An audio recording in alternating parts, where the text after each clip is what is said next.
stories don't define you. How you tell them will. Hi, I'm Sarah Elkins, your host and chief story maker of Elkins Consulting. We share stories for many reasons, to persuade, to entertain, to connect. What we sometimes forget is the impact of the stories we tell ourselves. Whether you're sharing personal stories or business stories, how you share them makes a difference in how you remember them and in how you're perceived by the people you're interacting with. When you figure out which stories to share, difficult bosses and coworkers, successes, failures, the next step is to develop how you share them. Have you figured out your patterns, your roles in those successes, the discomfort, and your challenges? In this series, you'll hear stories that will resonate with you. You'll nod your head in understanding, and then we'll dig into the lessons from each of those.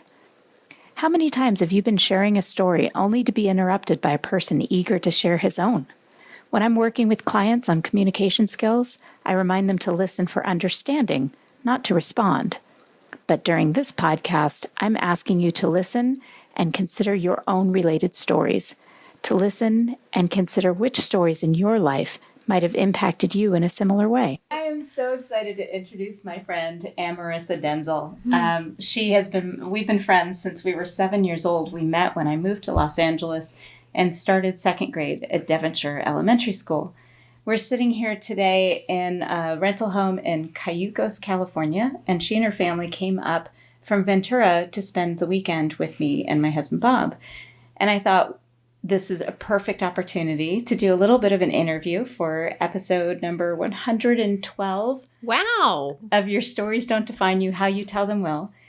Because I'd love to talk about friendship and what that means and the iterations of friendship we've had over the years with each other and with others. So, Amy, first question. Yes. I'm going to ask you to tell the story of why we were friends in second grade. Oh my gosh, why we were friends? I don't know if I can even. It's because we had something in common. Why? Oh, well, we were small. We were just and like the shortest girls in class. we were tiny. Yeah. Tiny. And we both had long, straight black hair or dark hair. Dark brown. Dark brown hair. And so we decided that we had to be friends. That's what I remember.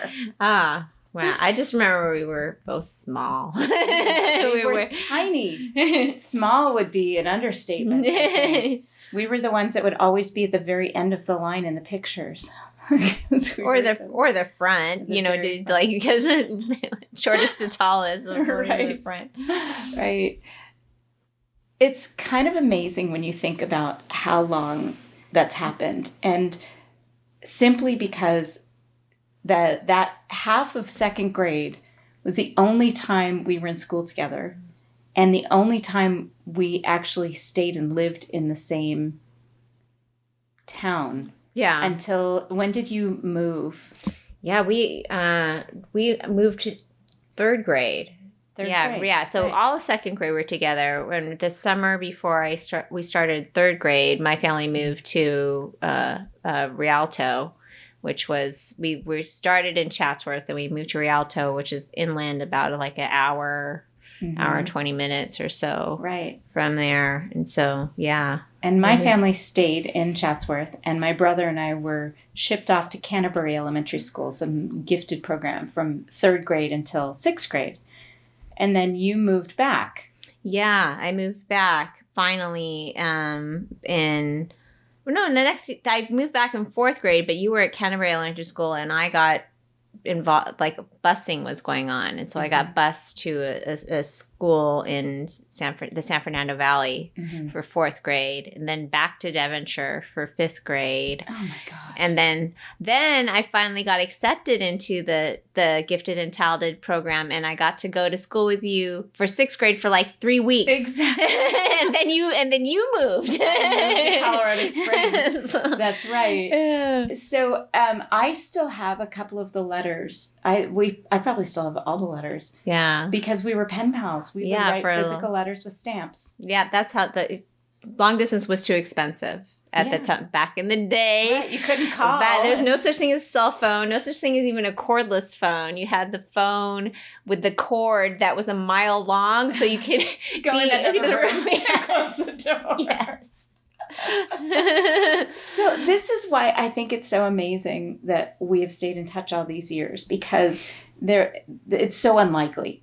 Yeah. Because I moved to Colorado Springs in 6th grade, and then was it 7th grade or 8th grade that you came to visit me? I think it was 8th grade because I was 13 when we went to visit the first time in Colorado Springs. And got to go up in your family's balloon Camelot. That's that was right, your the hot air balloon. That was really cool. That was my favorite memory from that trip, is doing that. Yeah. That was so amazing. And then I came to visit you to celebrate your 16th birthday. Yeah, that was fun. And do you remember the dinner we went to? Yes, yeah.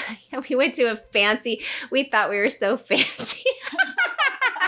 Well, we probably saw ourselves, people go, oh my gosh. It's like teenage girls pretending to be grown women with fancy dresses with sequins and high heels. Well, think about it. I drove your mother's car from Glendale to downtown LA, and we went to Top of Five, which is the top of the Bonaventure Hotel. I don't know if it's called that anymore, but the restaurant that rotated at the top of the Bonaventure Hotel in downtown LA. We played on the elevators for a little bit because we got there before our reservation. Yeah, we were riding around on the elevators. And I remember the summer before, it was that same summer because your birthday's in the summer. That summer I had worked at the printing plant where my dad was the vice president. And I had been working so many hours so that I could save up money so that I could take you out for this dinner. Like, this was a big deal. Yeah. And we got so dressed up, and we took the car down, and we rode the glass elevators up and down. It was the Bonaventure Hotel. And I remember being seated. I have no idea what we ate or anything. No, I can't even remember what we ate. I remember what I wore. And I wear a red sweater dress that had like these sequin pattern all over, like in a bib shape in the front, and had it's the 80s. So big shoulder pads. This bright red dress with like this fancy sequins and big old shoulder pads and poofy sleeves.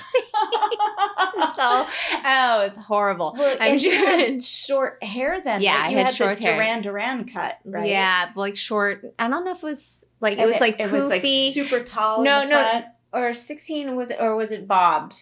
No, I think it was. Oh yeah, it was like the big poof of hair. Didn't you just? You had just done hair modeling for Paul Mitchell, right? This is a little bit after that. A little after that. It's like about a year after, but I still had wild haircuts back then. Wild haircuts. Yeah. I remember you introduced me to Duran Duran that summer. No, well, I didn't introduce you to them, but just their music. Their music. I've never met them. I was in Colorado Springs, so I didn't know any kind of like pop music. I didn't hear that stuff in Colorado Springs back then. It was far behind the times. Do you remember what we did on our way home from that? On the way home? Oh, when we were just like flipping a coin to see which direction we should go, just to adventure around downtown Los Angeles in the 80s. And so this was a crazy thing to do. It's pretty dangerous, crazy really. thing to do. So you would flip the coin. It was a quarter, and you'd flip the coin. And if it was tails, we'd go left. And if it was heads, we'd go right. And we ended up by Dodger Stadium. Yes. Which is a dodgy part of town. There was at nighttime back then. And it was probably about 7:00. Oh, it had to be later, because if it was after dinner, like probably more like 9 or so, 9:30. Yeah, but we had the surprise party waiting for you at home. Was that the same night? No, that was late another day. Oh, that was right, another day, because we were coming home on the way. We were on the way home from drama workshop after one of the performances. That's right. And we got lost then. So we were late coming back to the surprise party, and so many people were waiting for us. I cannot believe your mother let me take the car more than once. She was very trusting. She was. And then we lost touch for a little while. Yeah. We still did some phone calls. And I think we saw each other one more time after that. I think you came back to Colorado Springs one more time after that. Mm-hmm. And then we both started college and kind of lost touch. And the thing I remember the most about us getting back in touch was at some point when we were little girls, we talked about being in each other's weddings. Yeah. Mm-hmm. And by the time I was in my 20s, I decided I was never going to get married. I was never going to have kids. So that whole idea was kind of out of my head. Yeah. But then there I was in Fort Collins, Colorado, getting ready to graduate from CSU, and it was it was August of 1993.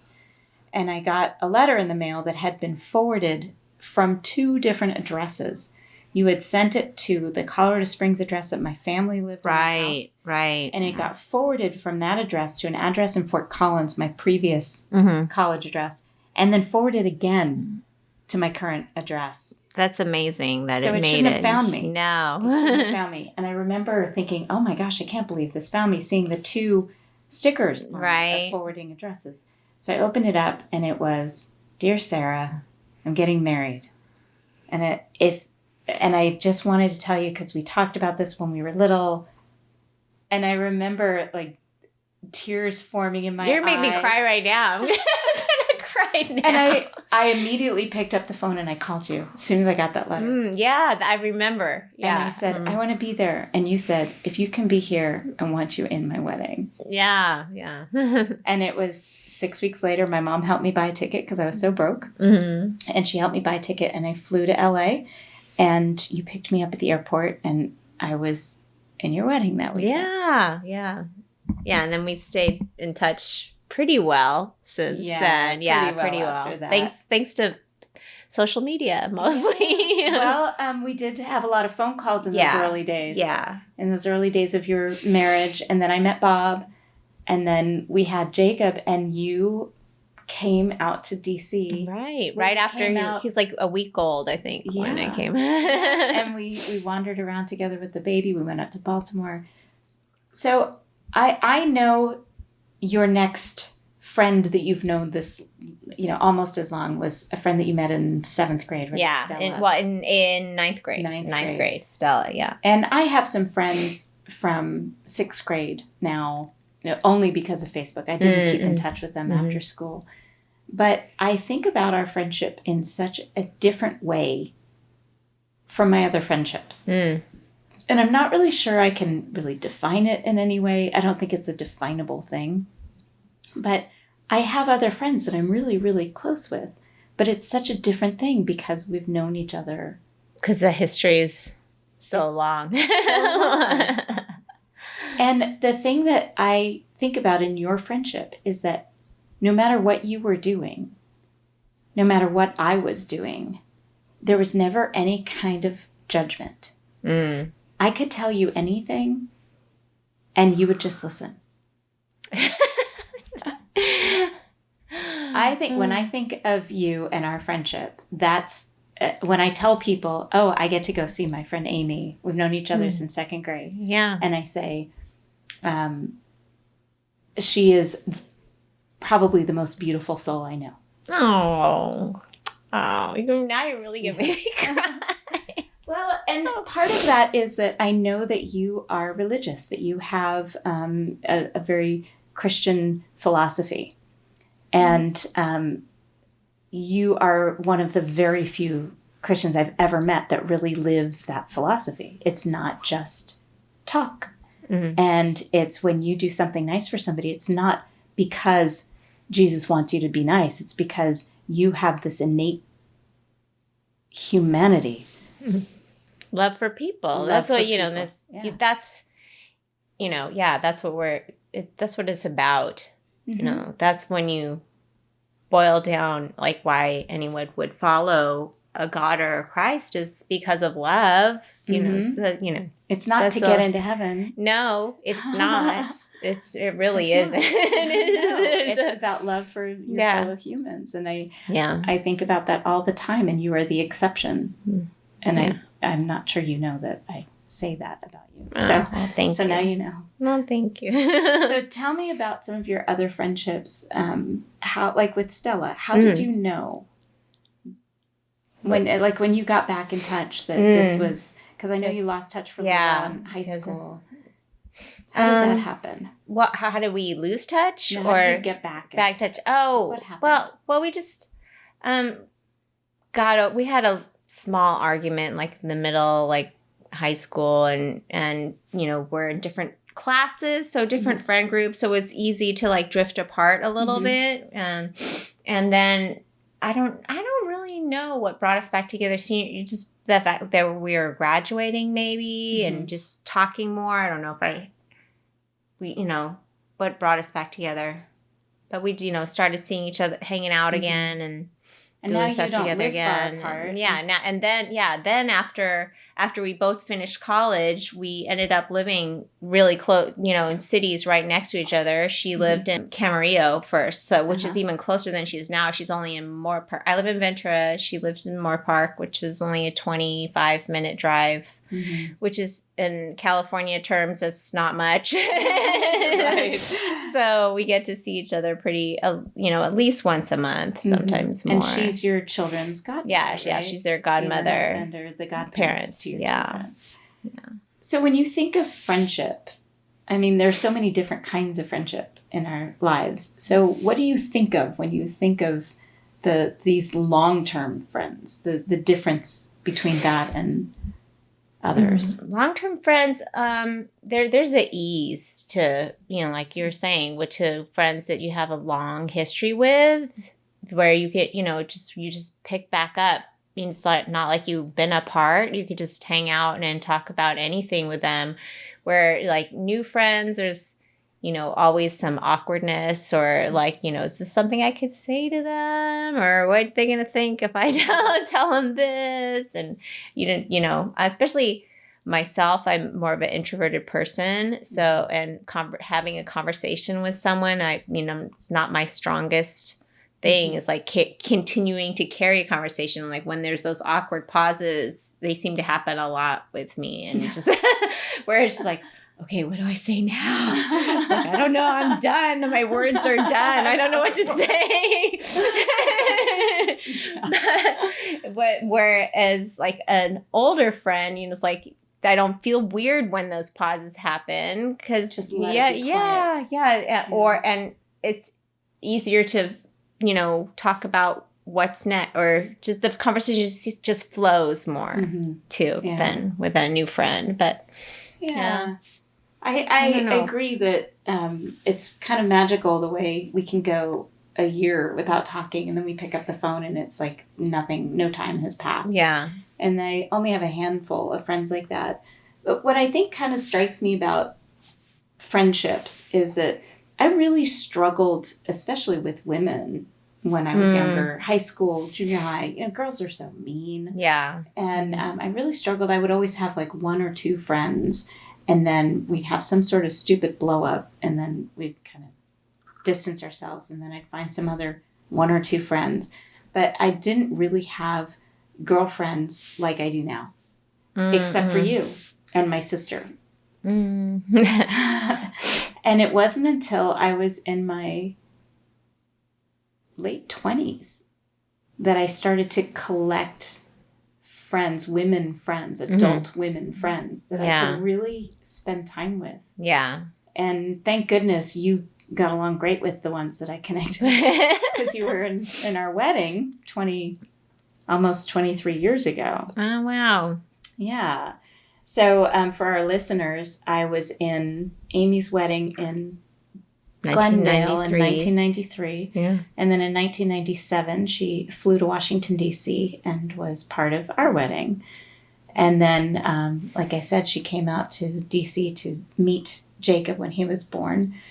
And then her parents actually moved to Montana way past the middle of nowhere, Wolf Point, Montana, that area. Yeah. Well, they were at Havre. In Havre. In Harlem, in Havre. Which is really tiny, very rural towns in Montana. And you and Bill went to visit one time and came through Helena. Yeah. Our first year when we moved to Helena. Yeah, you had just moved there, and your cat just passed away. That's when you came. Yeah, you just lost your cat. I was such a mess. Yeah. Which is funny because I don't even like cats. Me neither. But Claude was different. Claude was my baby. Clawed was my cat's name. And I did a podcast episode about being impulsive and told the story about how I ended up with that cat, who ended up living for 9 years. And when I got him, I wasn't thinking long term. So 9 years wasn't. It wasn't in the. Didn't occur to you. this animal can live. Yeah, I wasn't thinking that I was going to have to actually care for this other creature beside myself, which I had so much trouble just taking care of me. And then there I had Claude. So what else, when you think about our history and our friendship, we've already talked about a few of the times that we got together and those vivid memories we have of those times. I remember learning how to use chopsticks at your house because your grandmother wouldn't let me use a fork. When we would have ramen noodles after school for a snack, and we'd go over there and your listeners don't know that I'm half Taiwanese, and my father was immigrated from Taiwan in his 20s and married my American mother. But my Taiwanese grandmother lived with us most of my life, and she did most of the cooking, when I was growing up, and taught my mom how to cook because my dad would really only eat, Chinese food, Taiwanese food. So and chopsticks were like in the utensil drawer. That was like the first thing that we ate every meal with chopsticks. So that's why. I learned to use chopsticks. So that was second grade. Yeah. And I remember my family still talks about the fact, my brother and sister and parents, well, we lost my dad a few years ago, but until recently, we've continued to talk about the fact that I learned to use chopsticks and then helped my family learn to use chopsticks. Oh, wow. Because of your family. And my mom still talks about how much she loved your mom.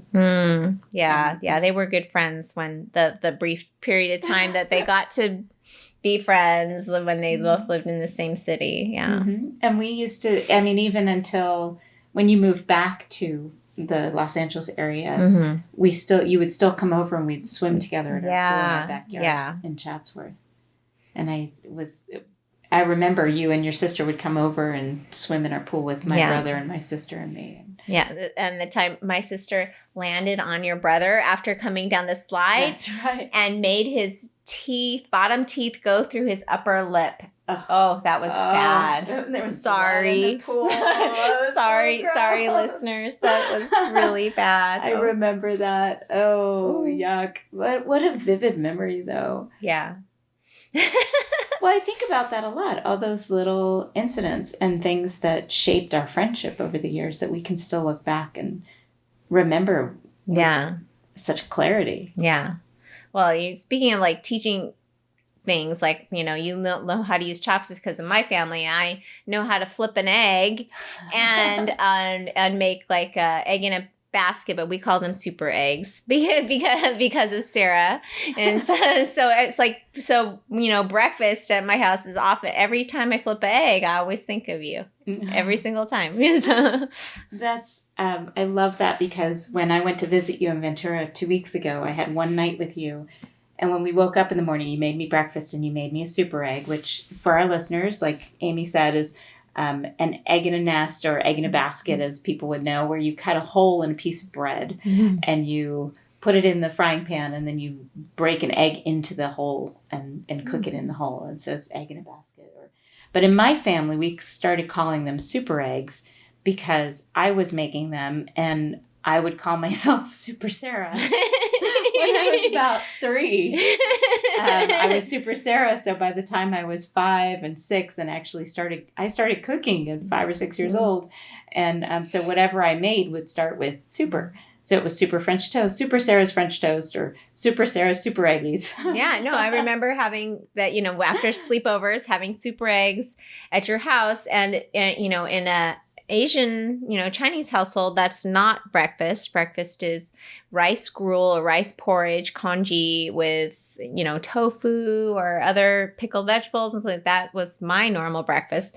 And so we would come over there and I would have like the super eggs. And so I didn't know they were called egg in the basket. So all my life till I was like, like early 20s or something, I always called them super eggs and people are like, what? That's hilarious. And then I finally learned what they're really called. Oh my gosh. That's so funny. My mom says I used to run down the stairs when I was about 3 years old and say, Super Sarah to the rescue. Oh my gosh. There's something about, obviously friendship is just such a key to the happiness in our lives and satisfaction in our lives. And I realize that when I'm not focused on my closest friendships with you, with my sister, with my friend Twyla, and also my extended friendships, when I don't focus on those for a few days at a time, I find that there's like this low level of dissatisfaction in my life. Even if it's just texting you or texting somebody that another girlfriend that I'm close with to tell them something that's going on. I find that there's like this low level of dissatisfaction. Yeah, that's true. Yeah. And sometimes Bob, my husband, will say, have you talked to your sister lately? Like he can just tell that there's something going on. Yeah. Like I never really thought of it that way, but like when I do like self-isolate a little bit and like keep to myself, which I tend to do because I've always been a stay-home parent, and that any work that I've always done been out of the house as an artist, everything is at home. Mm-hmm. So I don't see people unless I intentionally go see people. Right. It's because I'm by myself with my dog all the time. So when I can get into definitely rhythms where I'm not talking to anybody, and so I have to intentionally reach out. Does Bill sometimes say you need to reach out, or do you just kind of figure it out? I just do it. Like there's some things I have built in, like I have a bunko group that that's every month, and just volunteering at my daughter's school once a week, and then just. When I first was married and first moved to Ventura, it was really hard, like building friendships, like getting established and building new friendships in a new place. And, after a while, like struggling with that, and talking to Bill, it's like being sad, like not having friends. And he's like, well, in order to have friends, you have to be a friend. Good advice. Yes, you have to be a friend if you want to have friends. You have to be willing to put yourself out there, willing to be the one to make the call, and be and as an introvert, that's hard sometimes. This is really, really hard for me to do, but I have to remember and think about, okay, I haven't heard from so and so, instead of getting resentful, like they never call me, just like, well, I can call them just as easily. So So I have to, it's been a learning process over my adult life to get to a point where I don't even like, well, why don't they call me? I just like, forget it. Just call them or text them. Like more than calling now, because like nobody calls anybody anymore. No, but I will often shoot, just short little texts to girlfriends, like saying, or, I thinking about you. Haven't heard from you in a while. Just thinking about you. And so that's how I do it. And then sometimes they'll text back, and sometimes they'll end up on a call, right? Yeah. Or arrange a time to walk. That's another thing I started doing, like after I had kids, was in order to get out of the house, would arrange walking dates with friends, and that has come and gone. I'll be with this one friend for a couple years, and then that person their schedule will change and not be able to do anymore. So I have to find somebody else. And, the people who has been my walking partner has always rotated, but just like having that has been a big deal too. Like having someone to walk with once a week or every other week or something, just a time to just connect to someone and like complain about what's going on in your life, or to be the listening ear sometimes. It like alternates, like you said, maybe this week is hard for you, maybe the next week was hard for your friend, That's really good advice for people who struggle with making friends, or struggle with that isolation, that feeling of isolation, is to that you have to be a friend if you want to have friends, and to let go of that ego or questions about. I think it's more of a not feeling confident in your relationship, the questioning whether they should be calling you or you should be calling them, and just letting that be what it is. Yeah. And sometimes I'll actually, if I don't have a walking partner when I'm in Montana, sometimes I'll call somebody and walk while I'm chatting with them. So it's almost like they're keeping me company on my walk. Yeah. And I'll do that sometimes when I feel like I need that friendship, that satisfaction that you get from talking to somebody that you care about and that cares about you. So I keep coming back to that whole idea that when you moved to Ventura and you were just newly married and you didn't have a regular job. So for our listeners, Amy is a phenomenal artist. And she's done murals, she's done paintings on canvas, all kinds of lettering and window decorations. Holiday window painting. I did that for a couple of years. I love that story about doing was it a Santa in a Santa playing dreidel? Yes, Santa playing dreidel was one of the requested. Yes, I love that. That was such a funny story. So when you were feeling like that, introverted and sad, because I went through that too my first year in Montana, as you know, because you were there that very shortly after we moved there, and I really had a hard time meeting people. And I think what I ended up doing is I found one person that was also Jewish, and it was really hard because there really isn't there wasn't an active Jewish community in Helena the way there is now, and I don't consider myself religious, so reaching out to a religious group, a church, a synagogue wouldn't have been my first choice, because I don't really consider myself as it's part of my community, but it's not a community that I've always been seeking out.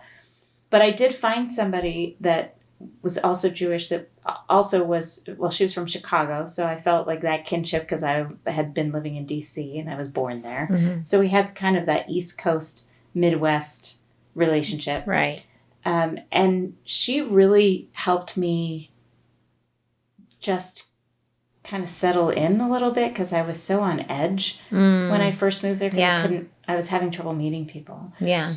So what would you, if somebody else was listening to this and they are craving that friendship and they're in a similar position, either they're in transition, empty nesting and not knowing what to do as far as their friendships, or they're recently transplanted somewhere else.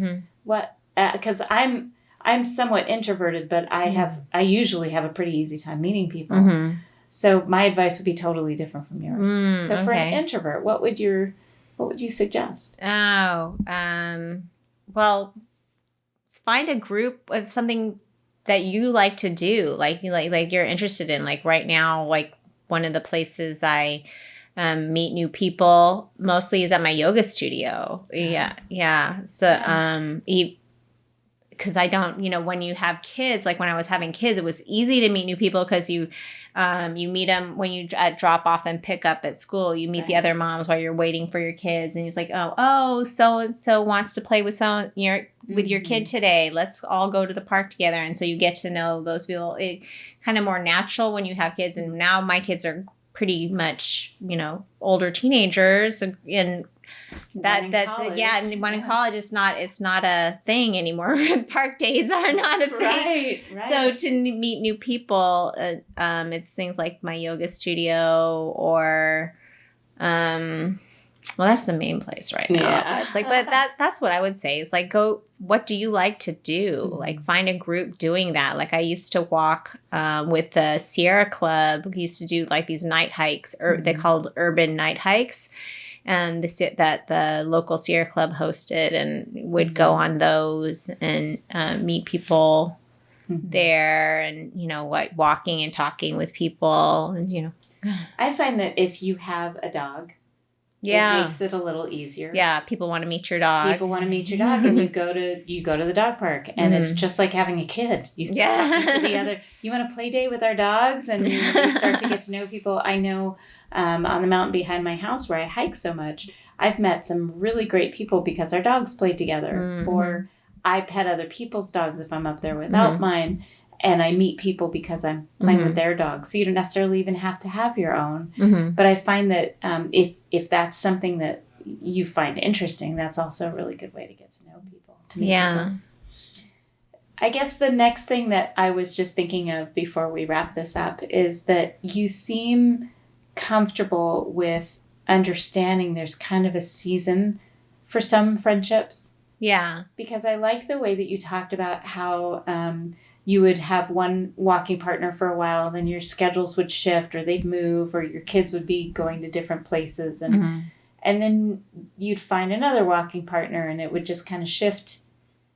I think some people struggle with that, understanding that some friendships are meant for shorter term, even if at the time you think that this is a forever friendship, and that it's okay to let those phase out. Right. Yeah. Or just be more background, I guess, or like more occasional, not a regular thing. Yeah. Right. Yeah. And maybe you come back and you end up spending more time together again, but it's okay to let those friendships fade. Right. If other things are popping into your life, as long as it's not a mean thing, you're not ghosting somebody. Yeah. It's not acceptable. But if it just fades, I think some people forget that that's okay, because we only have so many hours in a day. Yeah. Yeah. And you're not going to not meet other people that you're interested in knowing more and growing from by knowing. Because it seems like every time we get together, I learn something. And I think that that's part of what drives me to have friends and friendships that are new, as opposed to our embarrassingly 43-year friendship. They're the newer friends that I have. It's because they challenge me and I grow with them. And I think that's why some of my friendships end up kind of fading, is because I'm not feeling challenged by that. Like I'm not learning necessarily when I'm with them. But I'm just kind of putting that together. But maybe that's part of that finding satisfaction in friendships, is that they're going to challenge you and help you grow as a person and in whatever you end up doing. Yeah, I don't know if I actively, that's not a conscious choice for me for friends. It's more like connection, like having, something in common with the person and finding them to be an interesting person, and that's also an area where, friendships kind of shift, because where your interests and you grow and change in a certain way and those friends don't, so you kind of lean into other friendships that are going the same direction. So, and the other ones kind of fade away. I've had prayer group friends, where those friendships were really, really close at one time, and when all our kids were the same age, we did everything together. And then as our kids have grown up and gone different directions and pulled us in other directions, those friendships have changed. So music, those friendships change, and their ideas and opinions maybe not be the same as mine anymore. So they're friends that are more like, oh, hey, nice to see you, but not someone you hang out with a lot, anymore. So. I love that you're so comfortable with that, because not everyone is. I don't know. I thought, and maybe have something to do with how much I had moved around. When I was a kid, so moving around, so many different schools, and always having to find new friends and always having to let go of other friends. That's training ground for real life. Yeah, but it's not easy. It's oh God, being the new kid is terrible. Every single year, every year in a row, when you're the new kid for 5 years in a row, it's not. I know. I remember being the new kid because I went to 4 different elementary schools, but you went to even more. Yeah, I went to 5 elementary schools, 2 junior highs when they were still called junior high. Now middle school. Grade, right? Well, no, my junior high was 7th, 8th, and 9th. But 2 junior highs. So finally 1 high school. That was a relief. Yeah. Was that Glendale High? Yeah, Glendale High. Yeah. Wow. 43 years. So for our listeners, when Amy was in our wedding, the gift that I got for my bridesmaids were engraved silver picture frames And then after the wedding, when I got my photographs back, I gave each of them a copy of the picture of all the bridesmaids with me to go in that photo frame. And for each one, I engraved the date of the wedding across the bottom, and across the top, it said basically when I met them. So Amy says, since second grade. That's what I said. It just says since second grade on it. And my sister's has April 27th, the year that she was born. Yes. That's cute. It's been a long time, and I know other people can really relate to having a friendship like this. The love that is a friendship this long is so different from any other kind of love. It's just different. It's so unique, and I absolutely treasure it. So yeah, it's a special thing. I love you so much. I love you too. Amy, thank you for taking the time to do this podcast recording with me. Okay. If I can listen to this one. Thank you for listening to Your Stories Don't Define You, How You Share Them Will. Please visit my website for more podcast episodes, blog posts, and information about how I can help you develop and share your stories at elkinsconsulting.com.